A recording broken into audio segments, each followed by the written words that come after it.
Question जो होता है चाइल्ड डेवलपमेंट एंड पेडोलॉजी का जो था आपका क्वेश्चन जो होता है सीटेट में पूछे गए क्वेश्चनों को हम हल करेंगे जो सीटेट की परीक्षाओं में पूछे जाते हैं।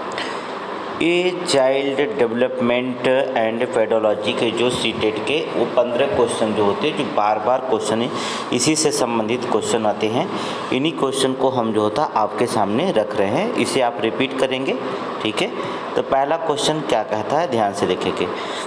कहता है कि एक बहुभाषी कक्षा में शिक्षक को, इसके आगे आपको जोड़ना है कि एक बहुभाषी कक्षा में शिक्षक को वार्तालाप के लिए मातृभाषा का प्रयोग निरुत्साहित करना चाहिए, गलत बात है, ये ऐसा नहीं। जो था एक बहुभाषी कक्षा में शिक्षक को क्या करना चाहिए, इसमें आपको बताना है। ज़्यादातर विद्यार्थियों द्वारा बोली जा प्रमुख भाषाओं को स्वीकार करना चाहिए, गलत है, ऐसा नहीं है। अपनी भाषा में जो भाषा उसे पढ़ानी चाहिए। भाषाओं की विविधता के बारे में जागरूकता लानी चाहिए और विविधताओं को पसंद के अनुसार भाषा के इस्तेमाल की अनुमति देनी चाहिए। ये आपका विकल्प नंबर सी होता है। सी ऑप्शन आपका सही होता है कि बहुभाषी कक्षा में शिक्षक को क्या करना चाहिए, भाषाओं की विविधता के बारे में जागरूकता लाना चाहिए कि भारत में अनेक भाषाएँ बोली जाती हैं, ठीक है, और विद्यार्थियों को पसंद के अनुसार भाषा के इस्तेमाल की अनुमति क्या करनी चाहिए, देनी चाहिए, ठीक है।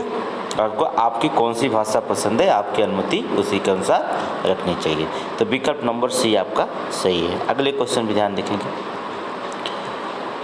कहता है क्या, राष्ट्रीय शिक्षा अनुसार शिक्षा नीति को 2020 के, अब इसमें क्वेश्चन आपको कंबाइन करना है, जोड़ना है, इसको सेंटेंस को पूरा करना है, ठीक है।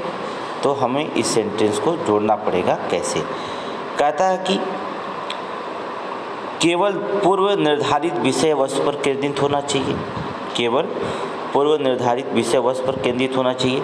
जो राष्ट्रीय शिक्षा की नीति है जो 2020 है, तो विकल्प ए आपका सही लग रहा है, क्योंकि केवल पूर्व निर्धारित विषय वस्तु पर ही केंद्रित होना चाहिए। ऐसी नई शिक्षा नीति पर यही पहल की गई है। दूसरी चीज़ पे देखते हैं, समस्या समाधान पर केंद्रित होना चाहिए, ऐसी इसकी पहल नहीं की गई है।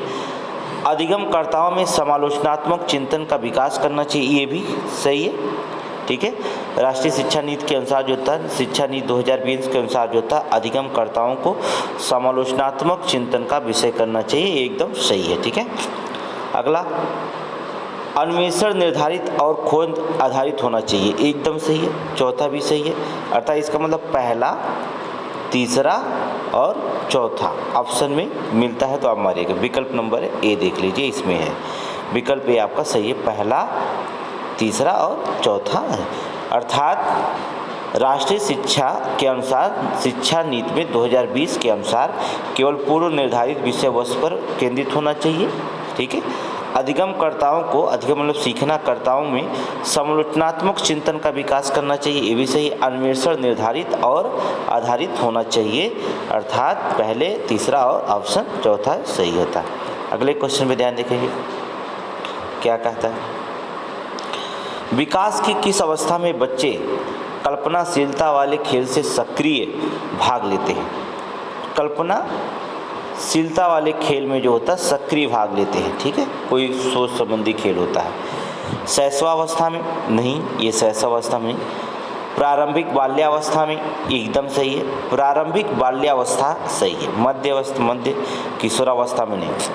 विकास की किस अवस्था में? विकास की आपको बता दें कि मध्य जो होता है बाल्यावस्था, मध्य बाल्यावस्था में जो होता है अवस्था में बच्चे जो होता है कल्पनाशीलता वाले खेल से सक्रिय भाग लेते हैं, ठीक है। आपको विकल्प नंबर सी आपको सही, ऑप्शन सी, ठीक है। अगले क्वेश्चन में ध्यान देखेंगे आप। निम्नलिखित में से कौन से बच्चे सामाजिकरण के द्वितीयक संस्थाएं मानी जाती हैं? द्वितीयक संस्थाएं हैं, सामाजिकरण के द्वितीयक संस्थाएं माने जाते हैं। कहता है निम्न में से कौन सी बच्चों के सामाजिकरण के द्वितीयक संस्थाएं हैं? परिवार, मीडिया, या देखिए द्वितीयक संस्थाएं परिवार भी है, ठीक है, मीडिया भी आपकी है, ठीक है। धार्मिक संस्था ये सामाजिकरण की संस्थाएं नहीं होती। विद्यालय ये द्वितीयक संस्थाएं नहीं होती हैं, ठीक है। विद्यालय प्राथमिक संस्थाओं में आ सकता है, तो द्वितीयक संस्थाओं में केवल आता है क्या? परिवार आ सकता है और मीडिया। ठीक है, परिवार और मीडिया ये द्वितीयक संस्थाएं में काउंटिंग होते हैं, अर्थात विकल्प नंबर आपका ए, ऑप्शन ए सही है। ठीक है, अगले क्वेश्चन में देखेंगे ध्यान। देखिए क्या कहता है, एकदम सी टेट के क्वेश्चन आपके सामने प्रस्तुत किए गए हैं। इस सी टेट में इसी तरह से क्वेश्चन बनाए जाते हैं। इन क्वेश्चनों को ध्यान में रख के हमने आपको बता रहे हैं। कलाकृति को 3 पेंसिलें दिखाई जाती। वह देखती है कि पेंसिल क, पेंसिल ख जो होता, पेंसिल का पेंसिल खा से बड़ी है और पेंसिल खा पेंसिल गा से बड़ी है। जब कृति यह निष्कर्ष निकालती है कि क ग से बड़ी है तो वह जीन पियाजे, कौन से? जीन पियाजे के किस संस्थात्मक विकास की विशेषता को दर्शाती है? तो आपको सकर्मक अनुमान से, किससे? सकर्मक अनुमान। ये सिद्धांत किससे है? सकर्मक, जीन पियाजे का सिद्धांत है सकर्मक अनुमान। क्योंकि पेंसिल क पेंसिल खा से बड़ी है और पेंसिल खा पेंसिल गा से बड़ी है, तो कृषि यह निष्कर्ष निकालती है कि का जो होता है गा से बड़ी है।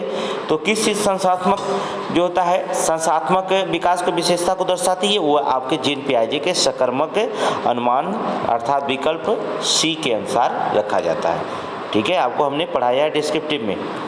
आपने 3 बजे क्लास चलता है हमारा, तो 3 बजे हम आपको पढ़ा दिए ये सारी संस्थाएँ। अगले क्वेश्चन में देखेंगे। कहता विकास का सिद्धांत बताता है कि गामक कौशलों का विकास शरीर के मध्य से आरंभ होकर शरीर के सिरों की ओर बढ़ाता है। ठीक है, ये कौन सा अधिगम? कह रहा विकास का सिद्धांत गामक कौशलों का विकास जो था शरीर के मध्य से आरंभ होता है। शरीर के मध्य से जो होता है, किधर से? शरीर के मध्य से आरंभ होकर के और शरीर के सिरों की ओर बढ़ाता है। ठीक है, शरीर के सिरों को बढ़ाता है। ये ऐसा हो सकता है, ये अधोगामी कहलाता है। हमने आपको पढ़ाया है, यह अधोगामी प्रक्रिया कहलाती है। अधोगामी प्रक्रिया कहलाती है, अर्थात विकल्प सी, अधोगामी प्रक्रिया कहलाती है। ठीक है, अगला कहता है विकास की किस अवस्था में बच्चे कल्पनाशीलता वाले खेल से सक्रिय रूप में भाग लेते हैं? अभी हमने बताया मध्य बाल्यावस्था। ठीक है, फिर एक क्वेश्चन रिपीट हो चुका है। कल्पना वाले, इसमें दूसरा हो गया, कल्पनाशीलता वाले खेल में सक्रिय लेते हैं प्रारंभिक बाल्यावस्था में, मध्य बाल्यावस्था नहीं बल्कि आपका प्रारंभिक बाल्यावस्था में ये भाग लेते हैं। ठीक है, अगले क्वेश्चन देखेंगे। एक अध्यापक अपनी कक्षा के लिए लेव वाइगोस्की के सामाजिक संरचनावादी सिद्धांतों पर, ठीक है, वाइगोस्की के सामाजिक संरचनावादी सिद्धांतों पर आधारित शिक्षण अधिगम प्रक्रिया तैयार करना चाहता है। उसे निम्न से किसका प्रयोग से बचना चाहिए? किसके प्रयोग से बचना चाहिए? सामाजिक संदर्भ में आधारित शिक्षण अधिगम का अभिकल्पना करना चाहिए, ये सही है, इससे नहीं बचना है। विद्यार्थियों के अधिगम प्रयासों को गहन अवलोकन करना चाहिए, ये भी सही है। अधिगम के आकलन के लिए मानकीकृत परीक्षाओं का इस्तेमाल करना चाहिए, ये गलत है। मानकीकृत परीक्षाओं का इस्तेमाल गलत होता है, ये नहीं करना चाहिए। ठीक है, आवश्यकता अनुसार पाठ का प्रयोग करना चाहिए, ये भी आपका सही है। तो विकल्प सी आपका नहीं करना चाहिए। अधिगम से प्रयोग से बचना चाहिए। इसके प्रयोग से आपको अधिगम आकलन की मानकीकृत परीक्षाओं का इस्तेमाल नहीं करना चाहिए, इससे हमेशा बचनी चाहिए। ठीक है, अगले क्वेश्चन पर ध्यान देखेंगे। कहता है कि किस प्रगतिवादी कक्षा के बारे में एक अध्यापक का क्या विश्वास होना चाहिए? किसी प्रगतिवादी कक्षा के बारे में अध्यापक का क्या विश्वास होना चाहिए? तो विश्वास क्या होना चाहिए अध्यापक का? कक्षा हमेशा कठोर नियंत्रण में रहे, सिर्फ अध्यापक के निर्देश देना चाहिए, ये ऐसा नहीं हो सकता, ये गलत है, ये विश्वास नहीं है। अधिगम केवल कक्षा में ही होता है, ये गलत। सीखना केवल कक्षा में नहीं होता, फील्ड में भी हो सकता है, दोस्त यार से भी हो सकता है, पर्यावरण में जहाँ भी अच्छे तो कहीं भी सीखा जा सकता है। कक्षा में विद्यार्थी अपने साथ विविध प्रकार के समृद्ध अनुभव लाते हैं, ये एकदम सही है। ठीक है, अनेक इन्वायरमेंटल से विकल्प सी सही है, अनेक इन्वायरमेंटल से अनेक बातें आती हैं तो अच्छी बात लाती है। ठीक है, विद्यार्थी केवल ड्रिल और अभ्यास के माध्यम से सबसे अधिक सतर्कता सीखते हैं, ये गलत है। ड्रिल और ये अभ्यास के माध्यम से तो ठीक है, लेकिन केवल ड्रिल के माध्यम से सीखना ये गलत है, ठीक है। विकल्प नंबर सी है कि कक्षा में विद्यार्थी अपने साथ, अर्थात कक्षा में विद्यार्थी अपने साथ विविध प्रकार के समुद्र का अनुभव लाते हैं, ठीक है। अध्यापक का विश्वास होना चाहिए, ठीक है। आगे चलते, ठीक है। नेक्स्ट क्वेश्चन देखें। कहता है कि किस विचारक ने इस बात को नकारा है कि, क्या नकारा है कि बुद्धि केवल इकाई और इकाई पृथक, कई पृथक है, ठीक है। बुद्धि केवल इकाई है और कई पृथक है। स्वतंत्र बुद्धियों का सिद्धांत प्रतिपादन किसने किया था? हमने बताया था स्वतंत्र जो होता है सिद्धांत, स्वतंत्र बुद्धियों का सिद्धांत का प्रतिपादन हमने किसको बताया था?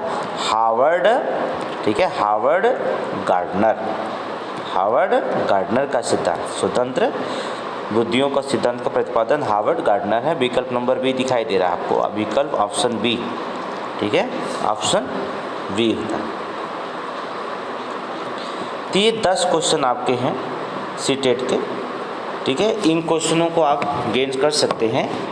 शाम को जो होता है हमारा इवनिंग बैच में जो होता है ऑनलाइन क्लास भी देख सकते हैं। ऑब्जेक्टिव क्वेश्चन चलते हैं ऑनलाइन में, ठीक है। आप कोई भी क्वेश्चन का डिस्क्रिप्शन बॉक्स में जा कर के क्वेश्चन पूछ सकते हैं।